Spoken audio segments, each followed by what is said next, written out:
कार्यक्रम के पुण्यार्चक हैं श्री राजेंद्र प्रसाद जी जैन, श्रीमती ममता जी जैन, श्री प्रशांत जी जैन, श्रीमती दिव्या जैन, पारस जैन, श्री भरत जैन, श्रीमती सौम्या जैन एवं समस्त परिवार, मुंबई।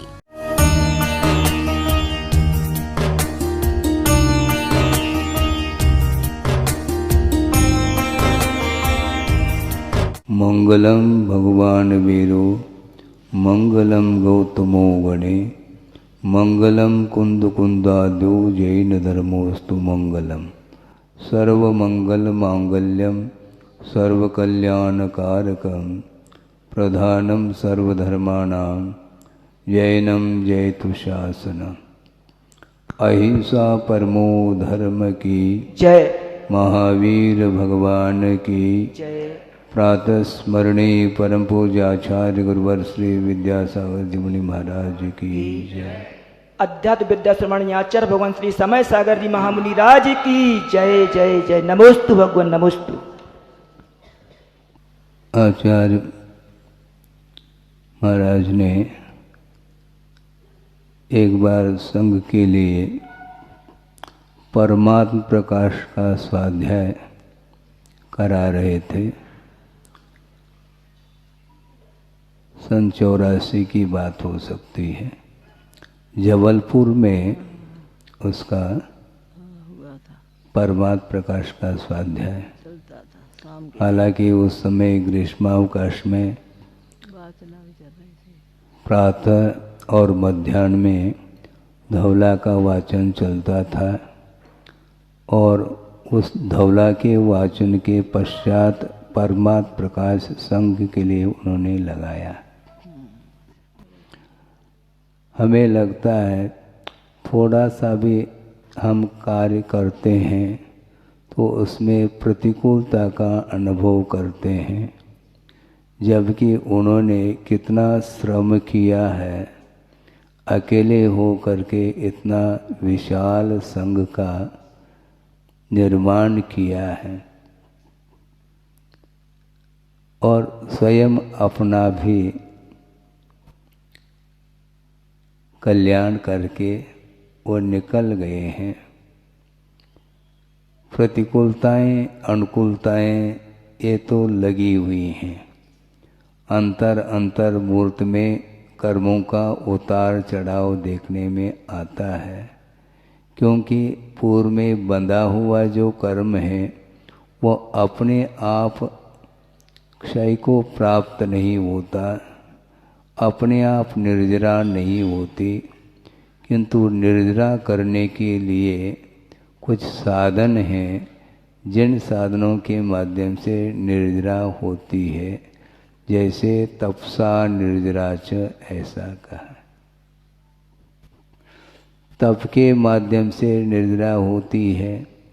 परिचयों के ऊपर विजय प्राप्त करने से भी निर्जरा होती है, संवर भी होता है।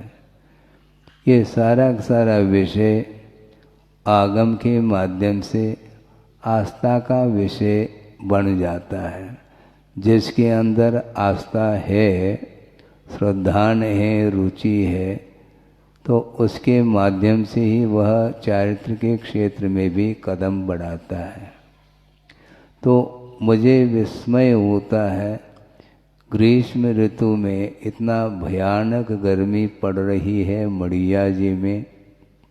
पहाड़ जो चट्टान तपते हैं दिन भर और रात भर भी वो चट्टान ठंडे नहीं हो पाते और पुनः सूर्य उदित हुआ तो पुनः वह चट्टान तपना। तो ऐसी स्थिति में लू चलती रहती है, 12 घंटा ही नहीं रात में भी लू चलती है। इसके बावजूद भी 2-2, 3-3 बार वाचना एक दिन में वो करते थे। उन्होंने क्या नहीं दिया, सब कुछ दे दिया उन्होंने। प्रकाश पूरा का पूरा उन्होंने सर्वत्र फैला दी है और उसके उपरांत भी हमें कठिनाई का अनुभव होता है तो थोड़ा कष्ट तो होगा। और उस परमात्म प्रकाश पढ़ाते समय एक प्रसंग आया था। योगेंद्र देव ने उसकी रचना की है ना, परमात्मा प्रकाश की। उसमें प्रसंग आया है केवल ज्ञान की विराटता को लेकर के, कि जिस प्रकार आसमान के किसी एक कोने में तारा दिखाई देती है रात में, विशाल आकाश में। आकाश कितने प्रदेशी हैं? आकाश अनंताः, आकाश के अनंत प्रदेश होते हैं। उस अनंत प्रदेशात्मक आकाश द्रव्य में एक कोने में तारा दिखाई दे रही है, किंतु सर्वत्र ताराएं नहीं होती हैं। किंतु अनंत प्रदेशी जो आकाश है वह उसके बीच में जो लोकाकाश है, 343 राजो घन राजो प्रमाण जो विस्तार को लेकर के जो लोकाकाश है, वह कैसा देखने में आता है? जैसे आसमान के किसी कोने में तारा देखने को मिल जाती है। तो आकाश बहुत लंबा चौड़ा है और छोर है ही नहीं, अनंत प्रदेशात्मक है। उसके बीच में ये 3 लोक खड़ा है तारे की भांति। और आकाश जो अनंत प्रदेशी है वह एक ही द्रव्य है। आकाश द्रव्य अनेक नहीं है। आकाशात एक द्रव्याणि, आकाश तक एक एक द्रव्य हुआ करते हैं, धर्म द्रव्य अधर्म द्रव्य और एक आकाश द्रव्य। तो अनंत प्रदेशी जो आकाश है, इस प्रकार के अनंत भी आकाश आ जाएं है नहीं, किंतु परिकल्पना हम कर लें तब भी केवल ज्ञान रूपी आकाश में ये सारे सारे समाहित हो जाते हैं। इतना विशाल रूप है केवल ज्ञान का। अर्थ यह है कि केवल ज्ञान में ऐसा कोई भी ज्ञेय पदार्थ अवशिष्ट नहीं है जो ज्ञान का विषय नहीं बना हो।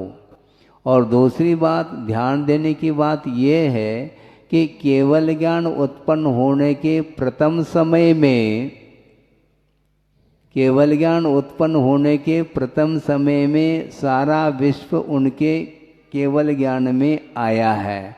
अब अनंतर समय में ज्ञान के विषय के लिए कोई नया ज्ञेय नहीं आएगा। एक समय में केवल ज्ञान के माध्यम से अनंतानंत ज्ञेय पदार्थों को, जिनके अतीत अनागत संबंधी अनंतानंत पर्यायों को भी एक समय में एक साथ केवल ज्ञान के वह विषय बन चुके हैं। अर्थ यह है कि केवल ज्ञान होने के उपरांत अनंत काल तक कोई अलग अलग ज्ञेय पदार्थ को जान रहे हैं, ऐसा नहीं।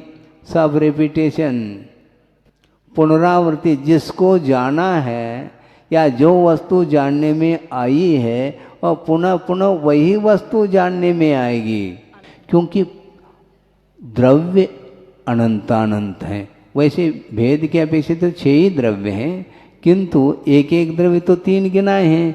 बाकी जी द्रव्य अनंतानंत है, उससे अनंतानंत पुद्गल द्रव्य है, असंख्यात कालानु हैं। इन सभी द्रव्यों को, अनंतानंत द्रव्यों को, उन अनंतानंत द्रव्यगत जो अनंतानंत गुण हैं उनको, और इन सभी के अतीत अनागत संबंधी पर्यायों को एक साथ उन्होंने ज्ञान का विषय बना लिया है। इसलिए कोई भी नया पदार्थ ज्ञान का विषय नहीं बन सकता, क्योंकि अनुत्पन्न जो पर्याय हैं उनको भी जान लिया है और उत्पन्न पर्यायों को भी उन्होंने जान लिया है, और वर्तमान जो पर्याय विद्यमान है उसको भी वो जान रहे हैं। इसलिए केवल ज्ञान के लिए कोई भी पर्याय अवशिष्ट नहीं रही है। इसको बोलते हैं केवल ज्ञान। इसलिए सर्वद्रव्य पर्यायेषु केवलस्य ऐसा कहा है। ये केवल ज्ञान की इतनी विराटता है। इसके उपरांत भी केवल ही भगवान इन समस्त पदार्थों को एक साथ जान रहे हैं, बल्कि जान नहीं रहे, जानने में आ रहे हैं। इसके उपरांत भी उन्हें न हर्ष का अनुभव हो रहा है, न विषाद का अनुभव हो रहा है। कोई विकल्प नहीं उन्हें। क्यों? विकल्प जितने भी उठते हैं वो मोहजन्य विकल्प माने जाते हैं। जब तक मोहनी कर्म का उदय रहेगा तो विकल्प से आप दूर नहीं रह पाओगे। किंतु आचार्यों का ये कहना है कि बुद्धिपूर्वक हमें विकल्प नहीं करना चाहिए। उपयोग जाता है तो विकल्प उत्पन्न होते हैं, और विकल्प उपयोग जा क्यों रहा है? मोह के कारण जा रहा है। मोह के साथ वह उपयोग अपना काम कर रहा है। अर्थ ये हुआ, जब तक आपका उपयोग मोह से प्रभावित रहेगा तब तक आप कहीं भी बैठो, ताले में बंद होकर के भी बैठोगे तो भी विकल्प से आप मुक्त नहीं हो पाएंगे। इसलिए फिर भी पुरुषार्थ के माध्यम से बार बार जो उपयोग बाहर जा रहा है उसको भीतर ले आने के लिए पुरुषार्थ आपको करना चाहिए। मान लो आपने यूं साइड में देख लिया, ठीक है, उधर देखने के लिए आज्ञा किस लिए दी? भगवान ने? भगवान ने तो दी नहीं। किसने आज्ञा दी मुझे बताओ? स्वयं ने ही आज्ञा दी। स्वयं में ही विकल्प हुआ कि उस ओर देखना है, और देख लेते हैं। मान लो कुछ ऐसे उपयोग को प्रभावित करने वाली कोई वस्तु, कोई विषय देखने को मिला तो विकल्प माथा दर्द करने लगा। तो हम स्वयं मोल ले रहे हैं विकल्पों को। देखो नहीं, कहीं देखना है तो इर्याद समिति के समय पर देख करके चलने के लिए कहा। अन्य समय में किसी भी वस्तु को देखने के लिए कहा ही नहीं। तो हम देख क्यों रहे हैं? हम सुन क्यों रहे हैं? सुनते हैं तो उपयोग उधर जाता है। मनो शांत बैठ गए, पक्षी की आवाज आने लगी, तो आएगी तो सही। तो कान बंद कर दें क्या? कान तो बंद नहीं कर सकते, क्योंकि यह भी संकल्प हमारा है क्या? 5 महाव्रतों का पालन करना है। तो कर्णेंद्रिय के ऊपर विजय भी तो प्रारंभ करो। कर्णेंद्रिय की विजय कौन करने वाला? कर्णेंद्रिय के ऊपर विजय कौन करने वाला? हमें करना है। तो कोई भी शब्द कान में आ सकती हैं, तो उसको लेकर के किसी भी प्रकार से विकल्प नहीं उठना चाहिए। यह साधना इसी को बोलते हैं। बार बार बार बार उधर देखते हैं तो विकल्प होता है, इधर देखते हैं तो विकल्प होता है। ये विकल्प हो क्यों रहा है? ज्ञेय पदार्थ से विकल्प नहीं होता, किंतु मोह के साथ यदि हम जानते हैं तो विकल्प हुए बिना रहेगा नहीं। इसलिए सर्वम निराकृत्य विकल्प जालम कहा। किंतु कौन से विकल्प? संसार कांतार निपात हेतुम कहा। संसार रूपी वन में गिराने में जो कारणभूत विकल्प हैं, उन विकल्पों को, उन समस्त विकल्पों से ऊपर उठने के लिए कहा। सत विकल्पों से ऊपर उठने के लिए नहीं कहा, क्योंकि सत विकल्प के माध्यम से दुर्गति नहीं होती, सद्गति होती है। सत विकल्प क्या है? दूसरे के हित के बारे में चिंतन करना, दूसरे के हित के विषय में उपदेश आदि के माध्यम से उसको सहयोग देना, ये सारे सारे सत विकल्प के अंतर्गत आते हैं। इनको लेकर के कभी भी विकल्प नहीं होते हैं, वह असत विकल्प नहीं है। मैं बहुत अच्छा विषय दे रहा हूँ, हालांकि उस विषय से भी आप परिचित हैं, किंतु उपयोग वर्तमान में उस ओर नहीं जाने के कारण वह हमें विषय ज्ञात नहीं हो पाता। हम सम्यक दर्शन को प्राप्त कराना चाहते हैं, ठीक है, किसके माध्यम से? धर्म श्रवण के द्वारा, ठीक है। जिसको सम्यक दर्शन प्राप्त कराया जा रहा है वो कौन है? सम्यक दृष्टि। सम्यक दृष्टि है, उसको क्या सम्यक दर्शन प्राप्त कराना? जिसके पास सम्यक तो नहीं है उसको प्राप्त कराने के लिए हम पुरुषार्थ कर रहे हैं, तो मिथ्या दृष्टि को ही उपदेश विशेष रूप से दिया जाता है। हाँ, सम्यक दृष्टि को क्या? क्योंकि आप ही लोग तो बोलते हैं जो जाग रहा है उसको क्या जगाना, जो जाग रहा है उसको क्या जगाना। आप सभी लोग जाग रहे हैं, जो जाग नहीं रहा है तो उसके लिए विकल्प करो, और उसको लेकर के कभी विकल्प नहीं होते, बड़े प्रेम के साथ उसको समझा रहे हैं। और जो सम्यक दृष्टि है तो उसको लेकर के क्यों विकल्प करते हैं? इनकी ये चर्या ठीक नहीं, इनकी ये चर्या ठीक। हाँ ठीक है, चर्या समीचीन होनी चाहिए, लेकिन उसमें 19-20 तो होगा, कभी भी इक्वलिटी नहीं आ सकती। अविरत सम्यक दृष्टि है तो उसके भी स्तर हैं, असंख्यात लोक प्रमाण स्तर हैं। देशवृत्ति पंचम गुण स्थान वृत्ति है तो उसके भी स्तर हैं, महावृत्ति है तो उसके भी स्तर हैं, ये रहेंगे स्तर है। जब असंख्यात लोक प्रमाण ये भेदो भेद भावों के अपेक्षा से हैं तो हमें विकल्प नहीं करना, सत विकल्प करो, इसका भी कल्याण हो, इसका भी कल्याण।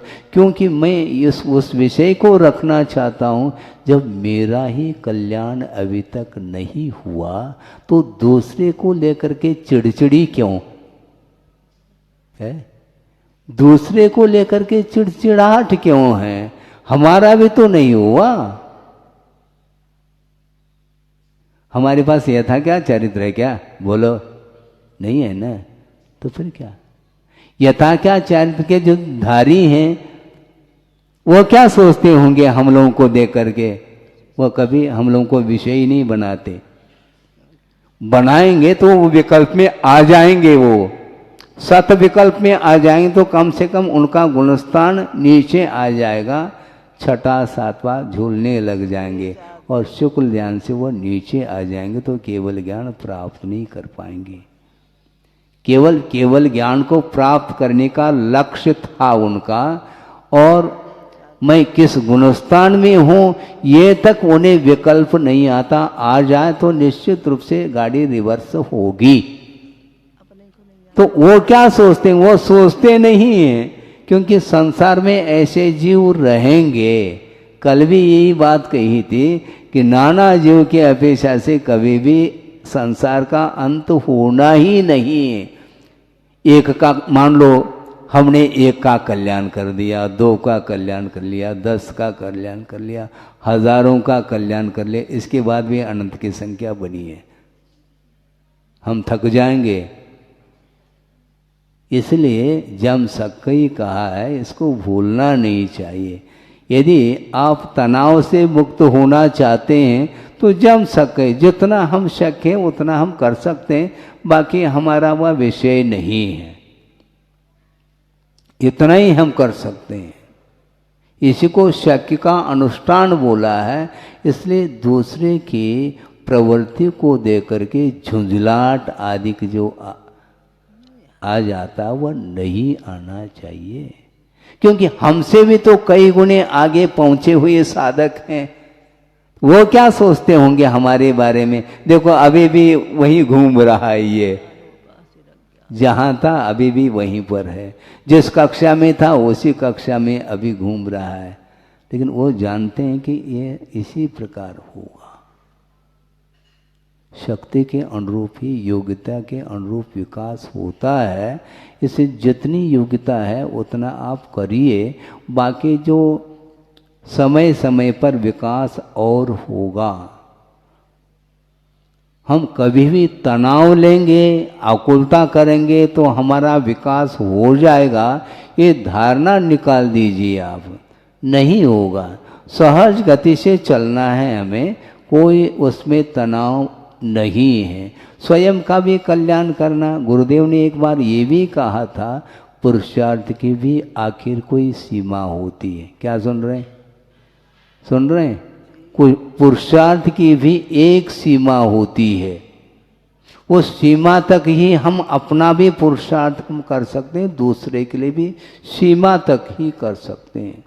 सीमातीत संभव नहीं। उतनी ही कैपेसिटी है, उतना ही सामर्थ्य है, तो जितना है उतना करो। नहीं है तो निश्चित रूप से आप इतने विकल्प में उलझ जाएंगे, उसको निकालने वाला निकाल ही नहीं सकता। हाँ, तो केवल ज्ञान होने के उपरांत पूरा विश्व तैर रहा है उनके केवल ज्ञान में, इसके बावजूद भी न हर्ष है न विकास।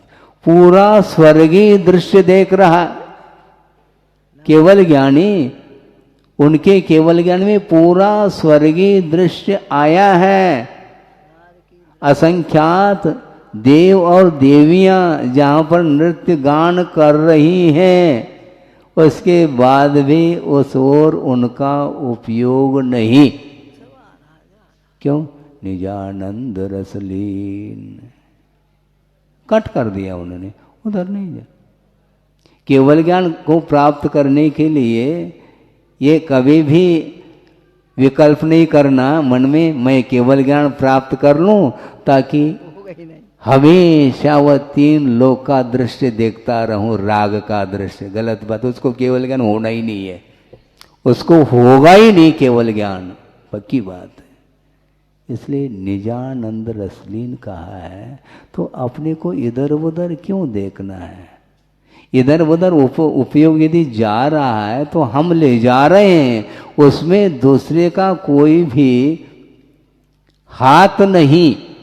कल भी हमने कहा था, किसी ने आपको कहा कि मेरी ओर देखो, नहीं, हम देख रहे हैं ना। अब देख रहे हैं तो अच्छा दृश्य भी देखने को आ सकता है और खराब दृश्य भी देखने को आ सकता है, तो विकल्प करते रहो। और नहीं देखेंगे तो ना हर्ष का अनुभव होगा, न विषाद का अनुभव होगा, कुछ होगा ही नहीं है। तो कुल मिला करके हमें आत्मकल्याण स्वयं को पहला करना है और उसमें भी निरंतर जो है पुरुषार्थ करते रहें। जितना बनता है उतना पुरुषार्थ करें। हे भगवान, आप कैसे पार हो गए, हम पार नहीं हो पा रहे हैं, ऐसे शक्ति देव। वो शक्ति देंगे, उन्हें जो शक्ति मिली है वो कर्म के क्षय के माध्यम से मिली है। अंतराय कर्म का क्षय करो ना, अंतराय कर्म का बंद क्यों कर रहे हो? दूसरे को देख करके ईर्ष्या इत्यादि के माध्यम से वह कर्म का बंद करता है। दूसरे के कार्य में व्यवधान उपस्थित करके अंतराय कर्म का बंद करता है। और हमारे लिए भगवान ऐसी कोई शक्ति दे दो इस संसार से हम पार हो सके। बंद क्यों किया तुमने? अंतराय कर्म का क्षय करो। हाथ क्यों जोड़ रहे हो? हाथ जोड़ने की आवश्यकता नहीं, अंतराय कर्म का क्षय करो जिसमें सार है। वो तो हम करेंगे नहीं और व्यवधान और उपस्थित होता चला जाता है। इसलिए मोहनी कर्म को ही हमें नष्ट करना है। बहुत यह मोहनी कर्म के पास ऐसी शक्ति है जिसकी शक्ति के सामने केवल ज्ञान की भी शक्ति फीकी पड़ रही है। क्योंकि केवल ज्ञान प्रकट नहीं हुआ है, उसको उसने दबा रखा है, ऊपर आ नहीं पा रहा है वो। तो किसको पुरुषार्थ करना, मुझे बोलो। विकल्प होते हैं, भूमिका है, तो हमेशा भूमिका रहेगी। और निचली भूमिका में पहुंच जाएंगे तो और विकल्प बढ़ेंगे, तो वहां की भूमिका के अनुरूप आपको विकल्प होंगे। गुणस्थान का विकास हो रहा है तो विकल्प कम होते जा रहे हैं भूमिका के अनुरूप। और मान लो और पतन हो गया तो भूमिका से नीचे आ गया, नीचे आ गया तो वहाँ के भूमिका के अनुरूप और विकल्प संकल्प विकल्प बढ़ते चले जाएंगे। इसलिए संकल्प विकल्पों से दूर होने के लिए अपने को मन वचन काय की चेष्टा को जितना निर्मल बनाएं उतना कम है, और निर्मल जो भाव आते हैं विकल्पों से ऊपर उठने से ही आते हैं। कोई आता है, चाहता है, समर्पण भाव है, मार्ग के प्रति निष्ठा है और अपने पास भी योग्यता है, क्षमता है, तो आप दे दो। इसी को दान बोलते हैं। अनुग्रहार्थम कहा, अनुग्रह का भाव रख करके करो, आग्रह मत करो। जहां पर आग्रह है वहां पर संघर्ष है, ये क्लियर कट है, इसमें कोई संदेह नहीं। आग्रह क्यों करो, आग्रह नहीं, संघर्ष हो जाता है। अनुग्रह करो। आया है वह चाह रहा है, कश्चित भव्य प्रत्यान सन्निष्ठ प्रज्ञावान, अर्थात वह विवेकवान है। जो अविवेकी है उसके लिए हम कुछ सुना नहीं पाएंगे, न कुछ बता पाएंगे। इसलिए जो विवेकवान है और आया है तो उसके लिए देने के लिए कहा, देव हमारे पास नहीं है, कोई बात नहीं, जिसके पास है वो उसके पास भेज दो। ये भी करना चाहिए। हाँ, एक बार एक व्यक्ति आए, महाराज हमें पीएचडी करना है, आपका निर्देशन चाहिए। तो हमने सोचा कि पीएचडी क्या है, हमें मालूम नहीं, पीएचडी का फुल फॉर्म नहीं जानता मैं, तो उनके लिए मैं क्या निर्देशन दे सकता हूँ। लेकिन तत्काल मन में आया, गुरुदेव बैठे हैं, उनके पास जाओ और तुम्हारा काम हो जाएगा। महाराज वहाँ पर भीड़ है, व्यस्तता है और वो समय नहीं दे पाएंगे, और उनके पास जा कर के हम बोल भी नहीं पाएंगे, तो मैं क्या करूं, ऐसा उन्होंने कहा। तो ठीक है। और एक महाराज हैं अपने संघ में, अपने अर्थात आचार्य महाराज के संघ में, तो उनके पास पहुंचो, वो सब आपको बता देंगे। और वहाँ गए और उनको पूरा मिल गया निर्देशन, और पीएचडी वो कर ली उन्होंने। तो ये अपनाना चाहिए। हाँ, मुझे नहीं आता, कोई बात नहीं, कोई न कोई मिलेगा ना, क्यों नहीं मिलेंगे।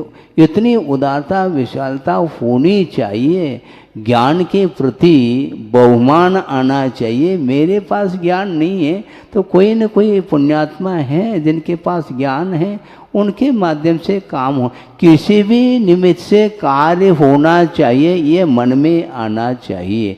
मैं ही करूं ये गलत बात। पुनः स्वामित्व आ गया, ये स्वामित्व छोड़ो। कल्याण दूसरे का करना चाहते हैं, जितनी क्षमता है उतना करो, और नहीं है तो जिसके पास क्षमता सामर्थ्य है उनके पास भेजो, भेजना ही चाहिए। यही व्यावहारिकता भी है, लोक व्यवहार में भी यही चलता है। छोटा लड़का है, उसकी क्षमता नहीं है तो उसको भार, उसके ऊपर भार दोगे तो क्या वो दब जाएगा वो। और 40 साल का है मान लो, क्षमता है तो उसके हाथ में चाबी भी दिया जा सकता है। हाँ, क्यों नहीं दिया जा सकता, क्षमता है उसके अंदर। तो इस प्रकार विकल्पों से मुक्त होने के लिए अपने को, अपने उपयोग को ही संयत बनाने की आवश्यकता है। हम जो भी चेष्टा करते हैं वो अपनी इच्छा के अनुरूप ही करते हैं, कोई बाध्य नहीं कर सकता, किसी की आज्ञा नहीं है। आज्ञा यदि है तो मोक्ष मार्ग पर चलने की आज्ञा है, गुरुदेव ने दी है, किंतु इधर उधर के जो कार्य हम करते हैं उसमें गुरु की कोई भी आज्ञा नहीं है। मन में भाव आ जाता है तो प्रवृत्ति हम करते हैं। हाँ, गुप्त से बाहर आ गए, आज्ञा है भगवान की। भगवान की तो यही आज्ञा है कि बनती कोशिश गुप्ते में रहो, रहा नहीं जाता तो बाहर आता है। तो फिर भीतर जाओ, तुम भीतर जाओ, तुम भीतर जाओ, तुम भीतर जाओ, ये है उसमें। उसके बिना तर नहीं पाएंगे संसार से, आपका समय होने जा रहा है। इसलिए संक्षेप में यही कहना है कि विकल्प सताते नहीं, हम विकल्प करेंगे तो हम स्वयं उसमें उलझते चले जाएंगे। इसलिए उलझन से यदि बचना है तो सबसे कम विकल्प करें, कम प्रवृत्ति करें, सत विकल्प के लिए स्थान दें, असत विकल्प स्वप्न में भी न आए, तो निश्चित रूप से रागादिक भाव समाप्त हो सकते हैं। रागादिक भाव हो रहे हैं वो ठीक नहीं, उसके माध्यम से ही संसार का विकास होता है। बार बार बार बार वही बातें कहने में आएगी, रिपीट ही होता चला, क्योंकि द्वादशांग तो है ही नहीं जो विस्तार, नए नए चर्चा, नए से भी क्या लेना देना है। प्रयोजन भूत तत्व के माध्यम से हमारा कल्याण होने वाला है, उतना ही ज्ञान यदि अपने पास है तो उसका सदुपयोग कर लेंगे और विकल्पों से मुक्त हो जाएंगे। विकल्पों से मुक्त होने के लिए ही बार बार गुरुओं का उपदेश हमें मिलता रहता है और उसका सदुपयोग करते हुए हम आगे बढ़ेंगे। इतना ही पर्याप्त है। अहिंसा परमो धर्म की जय।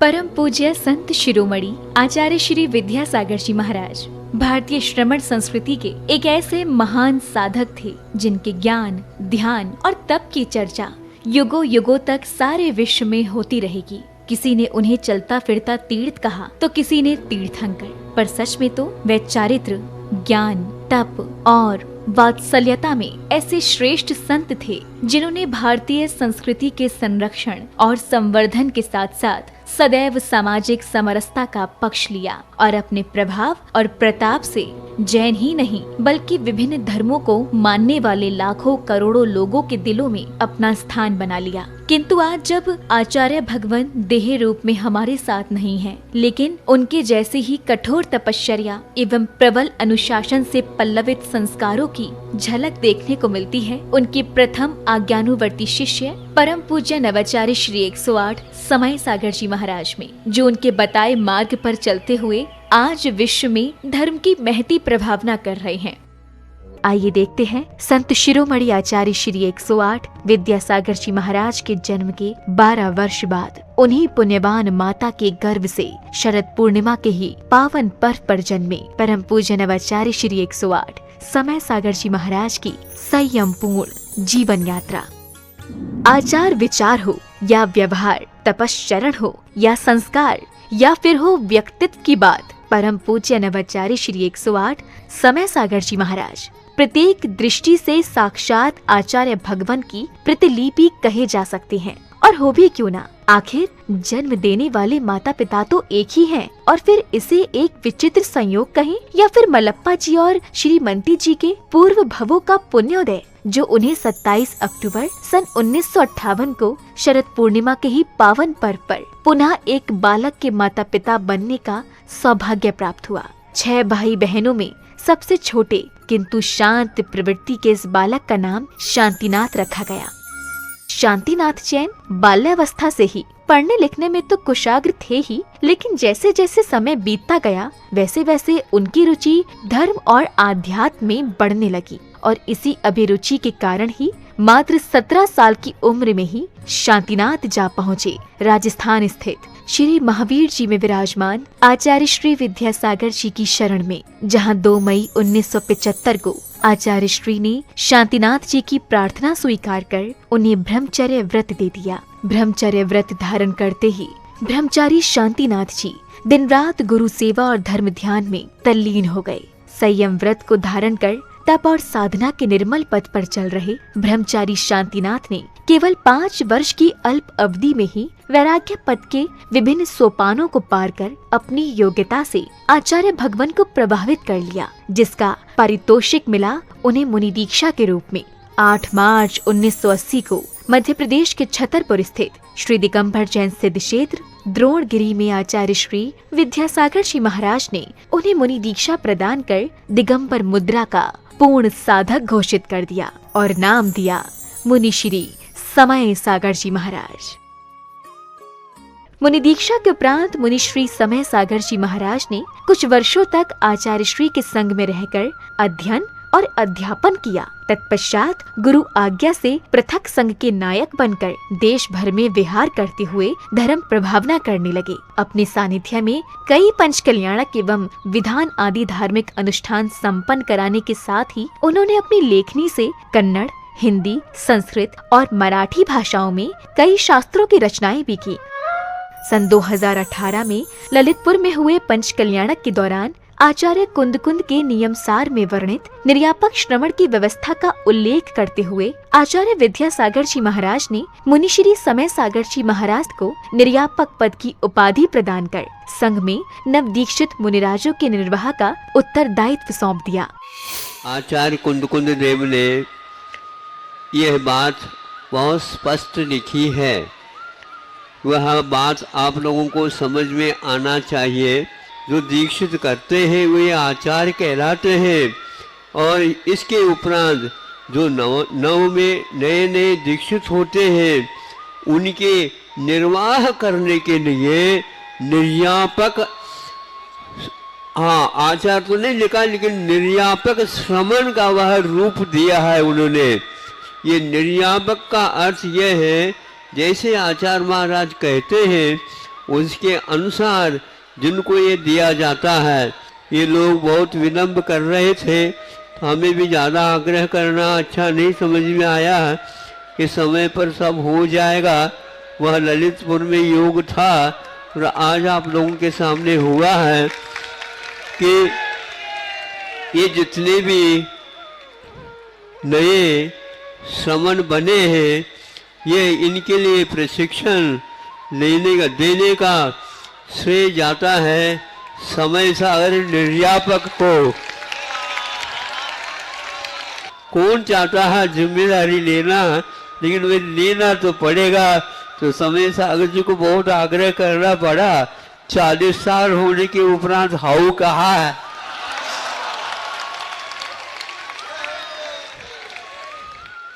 समय अपनी गति से चलता रहा। छत्तीसगढ़ के डोंगरगढ़ स्थित चंद्रगिरी तीर्थ में विराजमान आचार्य श्री विद्यासागर जी महाराज ने 6 फरवरी के ही दिन आचार्य पद के लिए निर्यापक श्रमण मुनि श्री समय सागर जी महाराज को चुन लिया एवं अपनी समाधि से 3 दिन पूर्व 15 फरवरी 2024 को आचार्य पद का त्याग कर पूर्ण संलेखना की ओर अग्रसर हो गए। आचार्य भगवान की आज्ञानुसार निर्यापक श्रमण मुनि श्री समय सागर जी महाराज ने 16 अप्रैल 2024 को दमोह के कुंडलपुर में समस्त आचार्य संघ एवं देश भर के जैन समाज की उपस्थिति में पूज्य गुरुदेव के उत्तरदायित्वों के निर्वहन के लिए आचार्य पद स्वीकार कर लिया। पूज्य नवाचार्य समय सागर जी महाराज की। अंततः ये कहा जा सकता है कि आज का दिन केवल एक पर्व ही नहीं बल्कि स्वर्णिम अक्षरों से लिखित एक ऐसा अध्याय है जो विश्व के धार्मिक इतिहास में सदा ही अमर रहेगा। ये मात्र एक संयोग नहीं बल्कि पूरे समाज का पुण्य है जब एक ही दिन जन्मे गृहस्थ जीवन के 2 भाइयों ने गुरु शिष्य के रूप में परिवर्तित होकर धर्म उत्थान को अपना कर्तव्य माना और इसे परम पूज्य संत शिरोमणि आचार्य श्री 108 विद्यासागर जी की कठोर तपश्चर्या एवं संस्कारों का ही परिणाम कहेंगे, जो आज नवाचार्य श्री समय सागर जी महाराज भी उनकी अक्षुण्ण परंपरा का निर्वहन करते हुए धर्म की प्रभावना कर रहे हैं। आज पूरे विश्व का जैन समाज ये आशा कर रहा है कि परम पूज्य नवाचार्य श्री समय सागर जी महाराज भी संत शिरोमणि आचार्य श्री विद्यासागर जी महाराज के बताए मार्ग पर चलकर उन्हीं की भांति धर्म उत्थान का कार्य करते हुए समाज को एक नई दिशा प्रदान करेंगे। एक बार पुनः धर्म के महान उन्नायक परम पूज्य नवाचार्य श्री समय सागर जी महाराज के चरणों में हमारा त्रैबार नमोस्तु, नमोस्तु भगवन, नमोस्तु भगवन।